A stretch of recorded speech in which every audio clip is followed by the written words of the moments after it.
नमस्कार साथियों, दर्शन शास्त्र के इस ऑनलाइन मंच पर आप सभी का हार्दिक स्वागत और अभिनंदन। साथियों, पिछले क्लासेस में हमने दर्शन शास्त्र के स्वरूप को जाना और समझा। दर्शन शास्त्र क्या है, इसके पिछले लेक्चर में आप जान चुके हैं और इसके बिल्कुल पिछले क्लासेस में हमने दर्शन शास्त्र के स्वरूप को समझा है। आगे की चर्चा आपके सिलेबस में दर्शन शास्त्र का अन्य विज्ञानों के साथ संबंध है, जिसमें विशेष रूप से दर्शन का संस्कृति के साथ संबंध और दर्शन का धर्म के साथ संबंध ये आपके पाठ्यक्रम में शामिल किया गया है।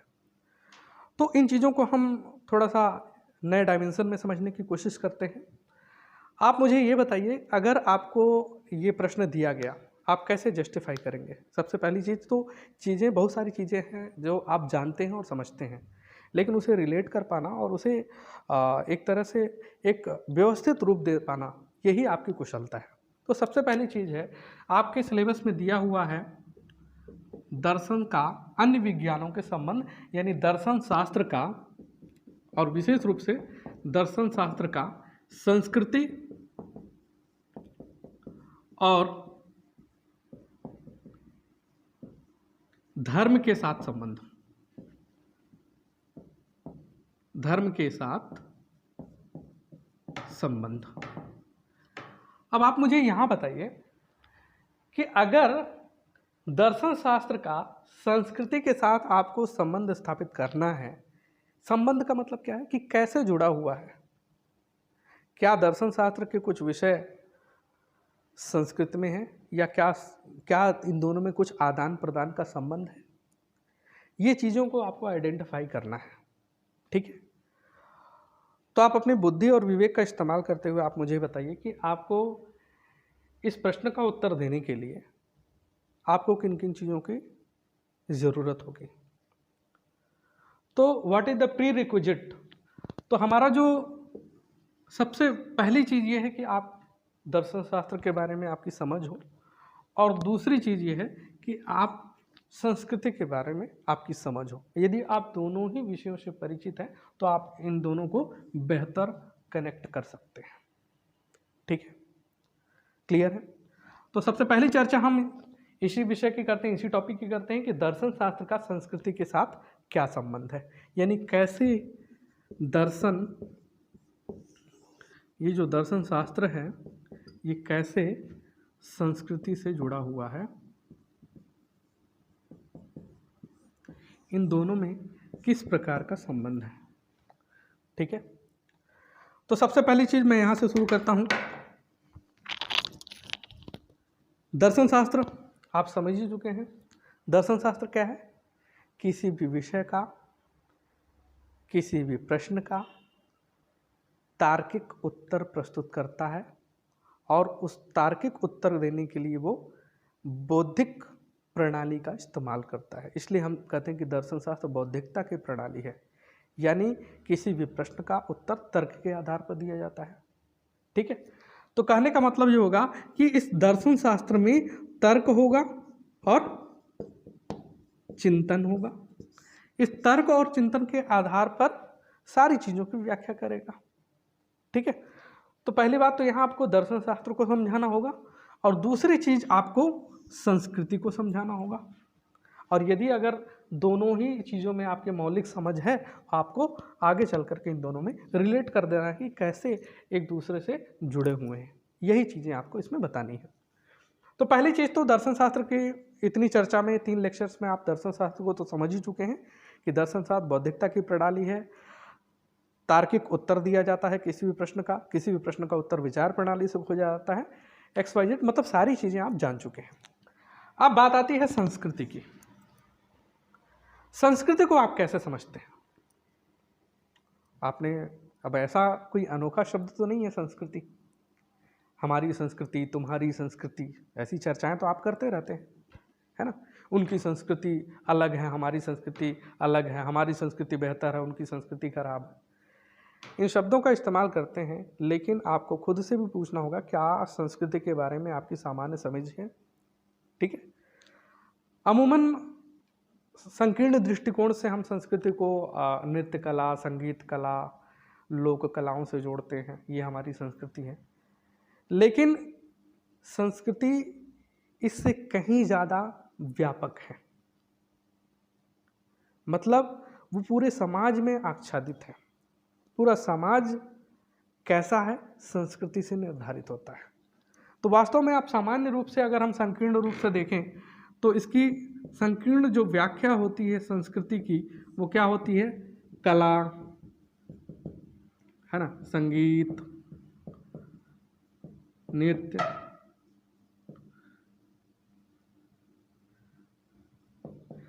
लेकिन अगर हम व्यापक अर्थ में हम देखें, अगर हम संस्कृति का व्यापक अर्थ में देखें तो संस्कृति के अंतर्गत वे सारे व्यवहार, वे सारे मूल्य, वे सारे रीति रिवाज, वे सारी प्रथाएं शामिल होती हैं जिन्हें आप समाज के सदस्य के रूप में सीखते हैं, जिन व्यवहारों को आप समाज के सदस्य के रूप में सीखते हैं और एक पीढ़ी से दूसरी पीढ़ी में हस्तांतरित करते हैं। तो इस प्रकार से हम देखते हैं कि वे सभी व्यवहार, मूल्य, प्रथा, रीति रिवाज, सारी चीज़ें संस्कृति का हिस्सा है जिन्हें आप एक समाज के सदस्य होने के नाते सीखते हैं। ठीक है, तो इस प्रकार हम व्यापक अर्थ में देखें तो उस संस्कृति में ज्ञान, विश्वास, मूल्य, प्रथा, रीति रिवाज, ये सारी चीजें, रीति रिवाज, ये सारी चीजें शामिल हैं। ठीक है, तो कहने का मतलब ये होता है कि आप इस समाज में जो कुछ भी देखते हैं, चाहे वो व्यवहार के रूप में हो, चाहे वो भौतिक चीजों में हो, सभी संस्कृति है। इसलिए कहा जाता है संस्कृति बहुत व्यापक है, इसके भौतिक पक्ष भी हैं और अभौतिक पक्ष में है। ठीक है, तो ओवरऑल हम देखें कि ज्ञान, विश्वास, मूल्य, प्रथा, नैतिकता, ये सारी चीजें क्या हैं? संस्कृति के ही अंग हैं। ठीक है, जैसा आपके संस्कार होंगे, जैसे आपके यहाँ रीति रिवाज होंगे, जैसी प्रथाएं होंगी, आपका रिफ्लेक्शन भी वैसा ही होगा। ठीक है, आप देखते हैं कि आप अक्सर ये बातें करते हैं कि उनकी संस्कृति हमारी संस्कृति से अलग है। ठीक है, आप अपने बीच बहुत सारे समुदायों के लोगों को देखते हैं, कोई आपके बीच में सिंधी है, कोई मारवाड़ी है, कोई अन्य समुदाय से है। ठीक है, और आप उनके प्रथाओं को, उनके परंपराओं को, उनके रीति रिवाजों को देखते हैं। ठीक है, वो रिफ्लेक्शन जो है, तो आप ये देख सकते हैं कि संस्कृति जो है कहीं ना कहीं संस्कृति के भीतर क्या है, कहीं ना कहीं विश्वास या मूल्य। जैसे बोलूं, आपके व्यक्तित्व के बारे में बोलूं, हर व्यक्ति अपने विचारों से अलग हो सकता है। और वो अलग क्यों है? क्योंकि हर व्यक्ति की अपनी मूल प्रवृत्ति अलग है, उसके संस्कार अलग हैं। आपके परिवार के संस्कार अलग हो सकते हैं, रीति रिवाज अलग हो सकते हैं। इस कारण से आपका जो बाह्य आवरण है, पहनावा, बोलने का तरीका, वो अलग है।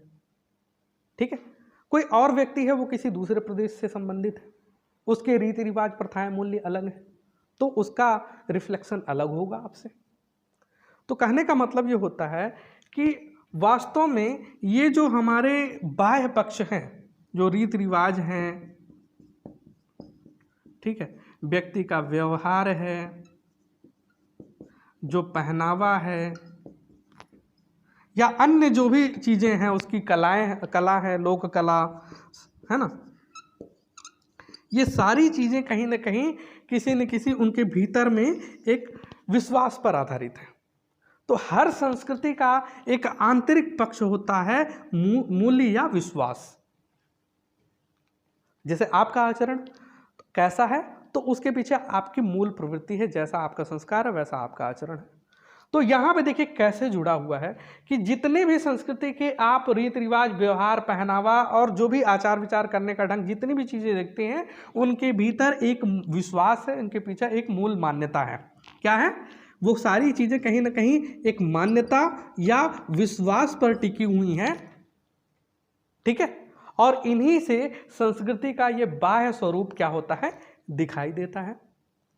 ठीक है, और अब देखिए यहीं से आपको दर्शन को कनेक्ट करना है, और दर्शन शास्त्र कैसे जुड़ा हुआ है आपको यहां पे बताना है। दर्शन शास्त्र इन्हीं विश्वासों, इन्हीं मूल मान्यताओं का तर्क के आधार पर क्या करता है, परीक्षण करता है। तर्क के आधार पर परीक्षण करता है। क्लियर है? एक बार फिर से मैं स्पष्ट करना चाहूंगा। आपने दर्शन शास्त्र के बारे में समझा है। दर्शन शास्त्र किसी भी विषय का तार्किक उत्तर देता है। संस्कृति वास्तव में लोक संकीर्ण व्याख्या के रूप में हम कला, संगीत, नृत्य से जोड़ते हैं, लेकिन व्यापक अर्थ में ज्ञान, विश्वास, मूल्य, प्रथा, रीति रिवाज, ये सारी चीज़ें संस्कृति का हिस्सा हैं जो एक समाज के सदस्य के रूप में आप सीखते हैं और अपनी आगे की पीढ़ियों को हस्तांतरित करते हैं।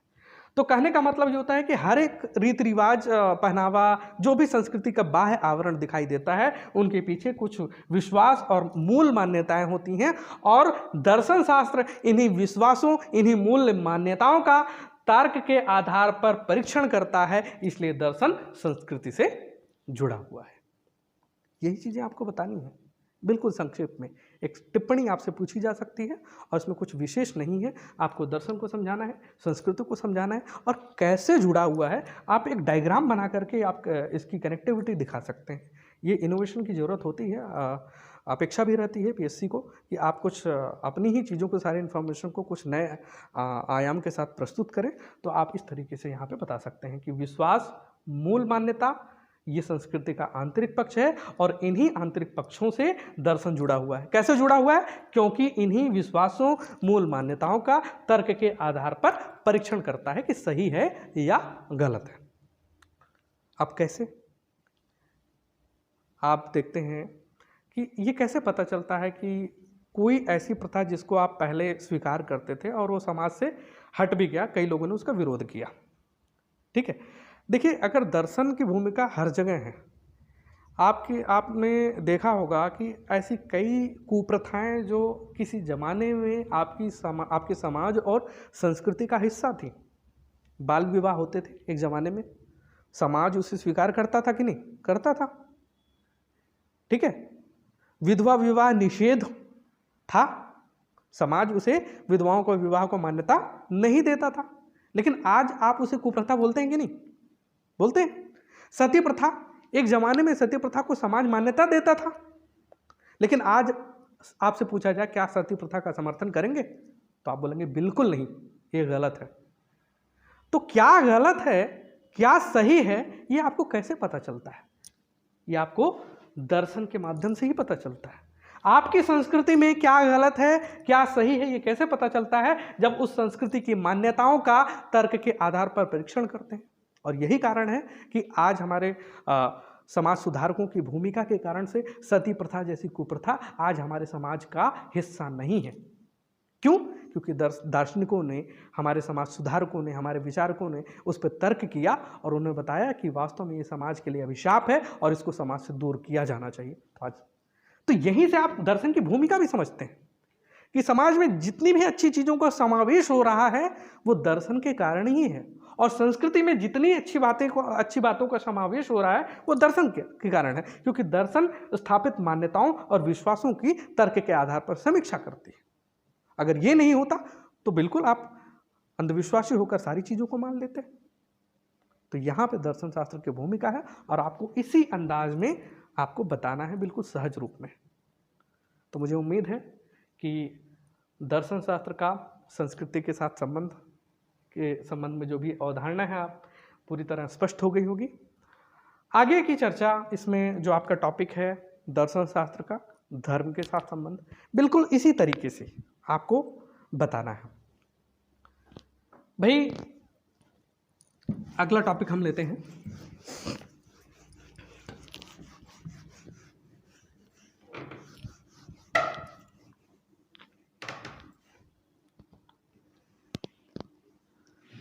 अब आपसे पूछा जाएगा शॉर्ट नोट्स में दर्शन शास्त्र का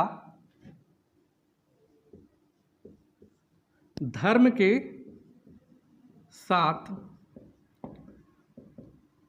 संबंध।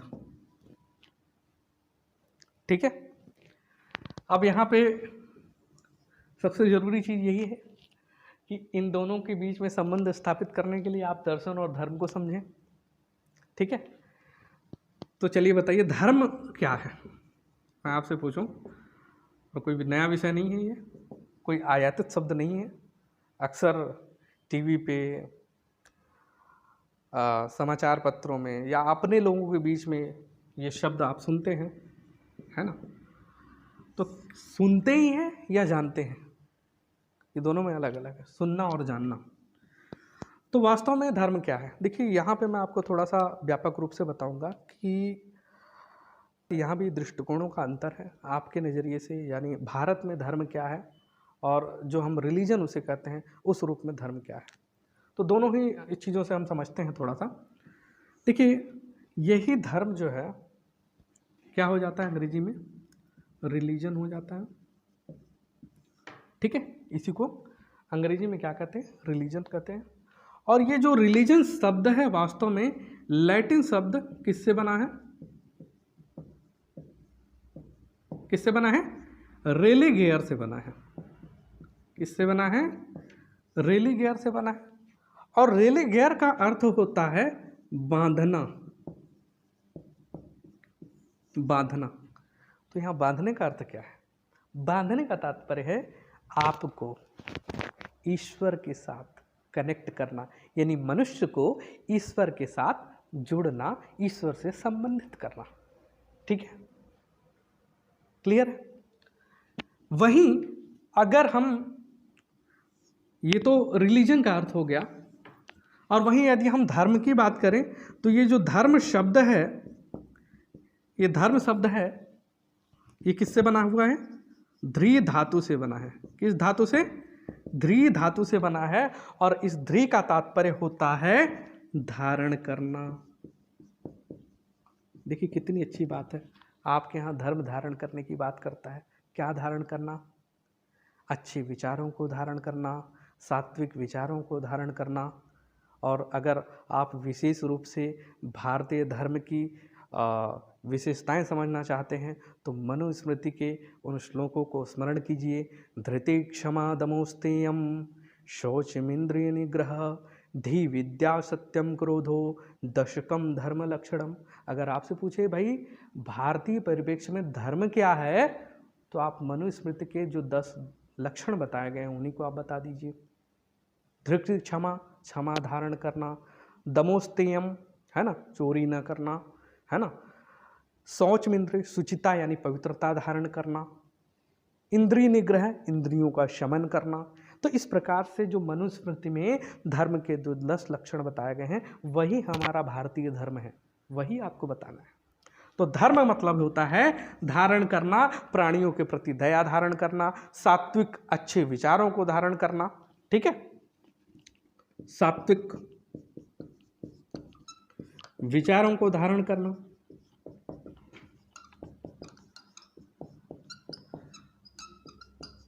ठीक है, क्लियर।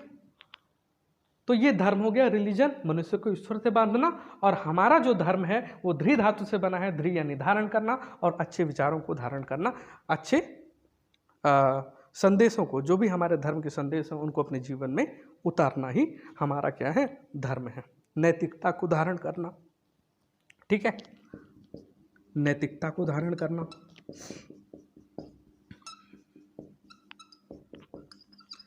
तो अब ओवरऑल ये चीज़ें आप, मैंने दोनों ही दृष्टिकोणों से धर्म को बताया। ठीक है, अब आपको यहाँ पे ये जानना समझना है कि ऐसी धर्म का आधार क्या है। ओवरऑल हम ये बोलते हैं कि धर्म जो है, आपसे पूछे तो क्या है धर्म, धर्म का अर्थ अगर हम देखें तो धर्म का अर्थ है किसी अलौकिक शक्ति में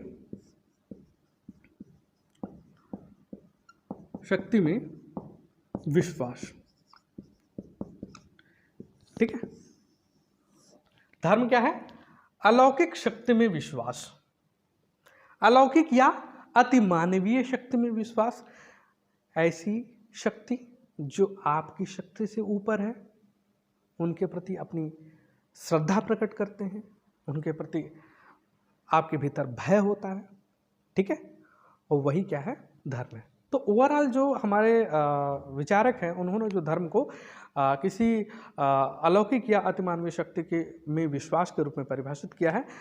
अब आपको यहाँ पे कॉमन सी चीज़ें बतानी है कि धर्म वास्तव में क्या है, धर्म के वास्तविक स्वरूप को जानना है। तो ऐसी कौन सी चीज़ें हैं कमोबेश, चाहे वो भारत का धर्म हो, चाहे यूरोपियन धर्म हो, चाहे कोई भी धर्म हो, चाहे इस्लाम धर्म हो, किसी भी देश का धर्म, कोई भी धर्म हो, लेकिन ऐसे कौन से धर्म की मूलभूत चीज़ें हैं जो सभी धर्मों में, चाहे वो क्रिश्चियनिटी हो, चाहे वो इस्लाम हो, चाहे वो सभी चीज़ें पाई जाती हैं। तो देखिए, दुनिया में कोई भी धर्म हो, दुनिया में कोई भी धर्म हो, उस धर्म का आधार मैं यहाँ बता दूं, जो आधारभूत चीज़ें जो सभी धर्मों में पाई जाती हैं, दुनिया में कोई भी धर्म हो, उनका आधार क्या है, भय।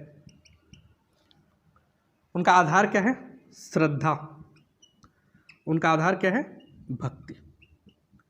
ये तीन चीजें किसी भी धर्म में पाई जाएंगी। आप खुद से जोड़ के देखिए, चाहे आप क्रिश्चियन हो, चाहे आप मुस्लिम हो, चाहे हिंदू हो, आपको अल्लाह से डर लगता है, भगवान से डर लगता है, प्रभु यीशु से डर लगता है। डर इसलिए लगता है कि गलत करूंगा तो मुझे पाप मिलेगा। होता है कि नहीं, भय होता है ना, भगवान माफ नहीं करेगा, तो आपके भीतर एक भय प्रकट होता है। तो कोई दुनिया का कोई भी धर्म हो, उनका आधार क्या है, भय है।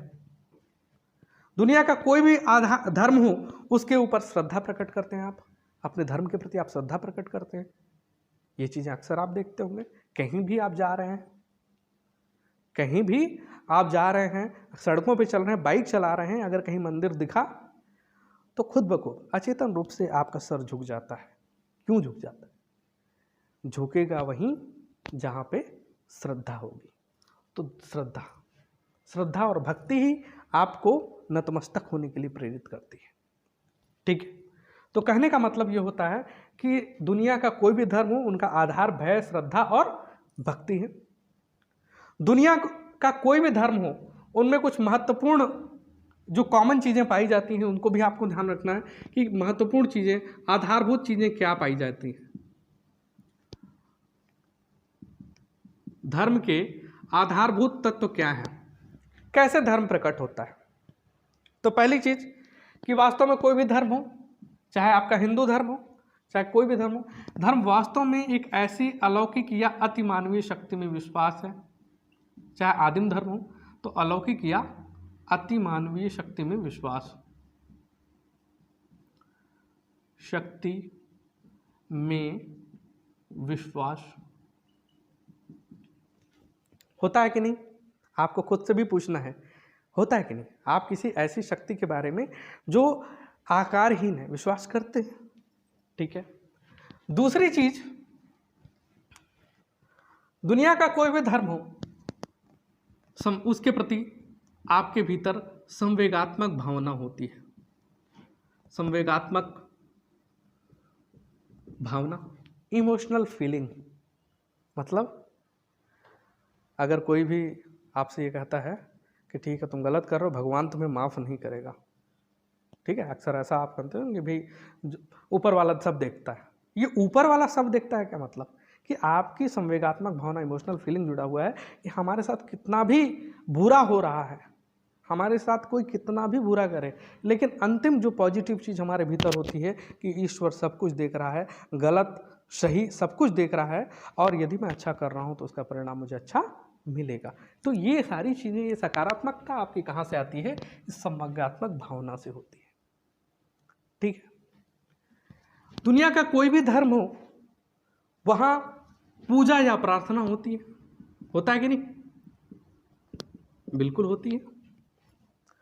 चाहे आप इबादत करें, चाहे आप प्रार्थना करें, चाहे आप पूजा करें। इस्लाम से जुड़ा हुआ व्यक्ति इबादत करेगा, ठीक है, क्रिश्चियनिटी से जुड़ा हुआ प्रार्थनाएं करेगा, आप पूजा करते हैं। तो कहीं ना कहीं सभी धर्मों में पूजा या प्रार्थना होती है, और कमोबेश सभी धर्मों का प्रतीक होता है भाई, चिन्ह होता है कि नहीं, आपके धर्म का स्वास्तिक चिन्ह आपने बना दिया, ठीक है। क्रिश्चियनिटी में क्रॉस चिन्ह हो गया, होता है। सभी धर्मों में, चाहे वो इस्लाम हो चाहे क्रिश्चियनिटी हो, सभी धर्मों में पवित्रता की धारणा होती है।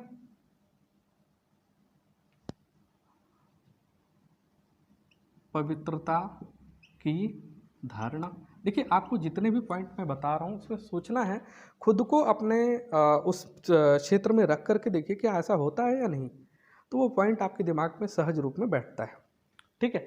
आप चाहे हिंदू हो या मुस्लिम, पवित्रता की धारणा आपके भीतर होती है। आप मस्जिद में जाते हैं तो भी चप्पल उतार के जाएंगे, ठीक है। आप मंदिर में भी जाएंगे तो भी बाहर चप्पल उतार करके या साफ सुथरे हो करके जाते हैं। ऐसा नहीं कि सो के उठे और चल दिए, ऐसी चीज़ नहीं होती है। तो पवित्रता की धारणा सभी धर्मों में कमोबेश पाई जाती है। तो ये कुछ धर्म के जो आधारभूत यानी विशेषताएं हैं जो सभी धर्मों में पाई जाती हैं और जिनके आधार पर अपने धर्म के स्वरूप को आप समझ सकते हैं। क्लियर है? तो सारी चीज़ें, धर्म यानी मनुष्य को ईश्वर से संबंधित करना, भारतीय परिप्रेक्ष्य में धर्म यानी क्या करना, धर्म यानी धृ धातु से बना है यानी धारण करना, सात्विक विचारों को धारण करना, नैतिकता को धारण करना, अच्छे विचारों को धारण करना, और ऐसी बहुत सी आधारभूत चीज़ें हैं जो सभी धर्मों में पाई जाती हैं। तो सभी धर्मों का आधार क्या है? भय, श्रद्धा और भक्ति है। और कुछ ऐसी विशेषताएं हैं जो सभी धर्मों में पाई जाती हैं, जैसे अलौकिक शक्ति में विश्वास, संवेगात्मक भावना, पूजा या प्रार्थना, प्रतीक और पवित्रता की धारणा कमोबेश सभी धर्मों में पाई जाती है। तो इन सारी चीज़ों पे के आधार पे एक धर्म के बारे में हमारी सामान्य समझ विकसित होती है और उसी चीज़ को आपको दर्शन से जोड़ना है, ठीक है। अब देखिए यहाँ भी एक चीज़ ये है कि दुनिया का जो कोई भी धर्म, उस धर्म के पीछे कुछ उसकी मूल मान्यताएं हैं। इस्लाम के धार्मिक रीति रिवाज, उनके जो रिचुअल्स हैं वो अलग हैं, धार्मिक कर्मकांड अलग हो सकते हैं। हिंदू धर्म के धार्मिक कर्मकांड अलग हो सकते हैं। अलग होने का कारण यही है कि उनकी मान्यताएं अलग हैं, उनकी मान्यताएं अलग हैं, ठीक है। फिर उसी चीज को यहाँ पे जोड़ना है। अब दर्शन शास्त्र कैसे कनेक्ट होता है? दर्शन वास्तव में क्या करता है कि सारे धर्मों के बीच में जो कॉमन फैक्टर है, जो आधारभूत तत्व है, उनका तर्क के आधार पर अन्वेषण करता है, अनुसंधान करता है और उनकी समीक्षा करता है और उसके बाद एक निष्कर्ष प्रस्तुत करता है। ताकि क्यों करता है ऐसा? ताकि हम सभी धर्मों के अच्छे तत्वों को अपना सकें। देखिए यहीं से दर्शन शास्त्र की भूमिका भी स्पष्ट होती है। तो दर्शन धर्म से कैसे जुड़ा हुआ है? दर्शन धर्म से इसलिए जुड़ा हुआ है या धर्म से इसलिए संबंधित है क्योंकि धार्मिक मूल्य मान्यताओं का, धार्मिक विश्वासों का, धार्मिक रीति रिवाजों का तर्क के आधार पर विश्लेषण करता है और विश्लेषण के आधार पर अपना एक समीक्षात्मक निष्कर्ष प्रस्तुत करता है। इस प्रकार दर्शन शास्त्र धर्म से भी संबंधित है, ठीक है। तो इन शॉर्ट आप ये सारी चीज़ें आप इसमें बता सकते हैं। आपको पहले दर्शन शास्त्र बताना है, दर्शन शास्त्र की कैरेक्टरिस्टिक्स क्या है, कैसा है, उसका धर्म को समझाना है और दोनों को आपस में जोड़ना है कि कैसे एक दूसरे से जुड़े हुए हैं, ठीक है। दोनों में एक दूसरे के साथ आदान प्रदान का संबंध है। कैसे? देखिए दर्शन शास्त्र कहीं ना कहीं धर्म जो है मान्यताएं प्रस्तुत करता है और वही मान्यता या विश्वास क्या है? दर्शन शास्त्र का कंटेंट है, विषय वस्तु है, ठीक है। और धर्म दर्शन शास्त्र से कैसे लगता है? धर्म जो है, अब देखिए दोनों में आदान प्रदान कैसे कि धर्म की जो मान्यताएं होती हैं वो दर्शन शास्त्र की विषय वस्तु हैं। और धर्म दर्शन से कैसे प्रभावित होता है? धर्म जो है दर्शन के तार्किक विश्लेषण से एक तरह से आदर्शात्मक निष्कर्ष हैं उनको ग्रहण करता है और अपने आप को क्या करता है? एक तरह से प्रभावशाली बनाता है, ठीक है। तो दोनों एक दूसरे से कहीं ना कहीं क्या है? जुड़े हुए हैं। तो इस प्रकार आपने देखा कि दर्शन शास्त्र का स्वरूप और दर्शन शास्त्र का संस्कृति के साथ धर्म के साथ किस प्रकार संबंध है, और आपसे शॉर्ट नोट्स में पूछा जा सकता है। और आगे की चर्चा हम उसमें सिलेबस के अकॉर्डिंग, आपके सिलेबस में धर्म दर्शन भी है, उसमें कोई वैदिक दर्शन भी है, उसके बारे में हम चर्चा करेंगे। तो ये आपके जो दर्शन शास्त्र की क्लासेस है ये निरंतर जारी रहेगी। जो भी ऐसे विषय हैं जो समझने में क्लिष्ट हैं थोड़े, और आपको समझने में दिक्कत होती है, उन विषयों का हम समाधान प्रस्तुत करेंगे। इसके लिए आप निश्चिंत रहिए। और मेरी भी अपेक्षा है आपसे कि जो भी वीडियो हैं उनको आप पूरा देखें, और कमेंट बॉक्स में जो भी आप अपेक्षा रखते हैं हमसे, उनको ज़रूर कमेंट बॉक्स में लिखें, ताकि हम अगर और भी कुछ सुधार हों आपके अनुरूप, अगर वो कर सकते हैं तो हम करेंगे। धन्यवाद।